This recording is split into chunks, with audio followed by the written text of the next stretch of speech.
नमस्कार. सर्वप्रथम केंद्रस्तरीय सामान्य ज्ञान स्पर्धेत तुझा प्रथम क्रमांक आल्याबद्दल तुझे अभिनंदन. धन्यवाद.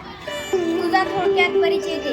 सर्वांना माझा नमस्कार. माझे नाव आराध्या कांचनराव सुरू आहे. मी जिल्हा परिषद शाळा हदगाव बुद्रुक या शाळेमध्ये 5वी मध्ये शिकत आहे. केंद्रस्तरीय सामान्य ज्ञान स्पर्धा ही कोणी राबवली? केंद्रस्तरीय सामान्य ज्ञान स्पर्धा ही हदगाव केंद्रामार्फत राबवण्यात आली. ही स्पर्धा कशी राबवण्यात आली? सर आम्हाला दररोज ग्रुपवर 10 प्रश्न पाठवत होते व दर महिन्याला आमची चाचणी व्हायची. मी चांगला अभ्यास केल्यामुळे मला प्रत्येक चाचणीमध्ये 100 पैकी 100 मार्क मिळाले. या स्पर्धेचा कालावधी किती होता? या स्पर्धेचा कालावधी 1 ऑगस्ट ते 31 डिसेंबर असा एकूण 5 महिन्यांचा होता. या स्पर्धेत एकूण किती प्रश्न होते?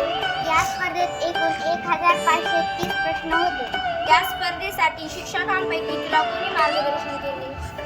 या स्पर्धेमध्ये मला आमच्या शाळेतील मुख्याध्यापिका व इतर शिक्षक म्हणून त्यांनी मार्गदर्शन केले. या स्पर्धेसाठी मार्गदर्शन कोणी केले? या स्पर्धेसाठी मला माझ्या बहीण भावांनी मार्गदर्शन केले. अंतिम पेपर देता वेळेस तुला भीती वाटत होती का?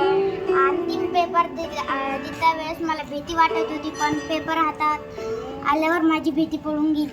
तुला अंतिम पेपर कसा वाटला? मला अंतिम पेपर सोपा व खूप छान वाटला. केंद्रस्तरीय सामान्य ज्ञान स्पर्धेत तुला प्रथम क्रमांक आल्याबद्दल तुला कसं वाटलं?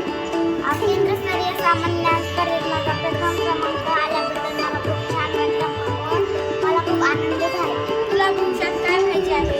मला भविष्यात डॉक्टर व्हायचे आहे. डॉक्टर का व्हायचे आहे? कारण हे माझे स्वप्न आहे व भारताची लोकसंख्या सर्वात जास्त आहे. गरिबांना डॉक्टरांची फीस परवडत नाही. मी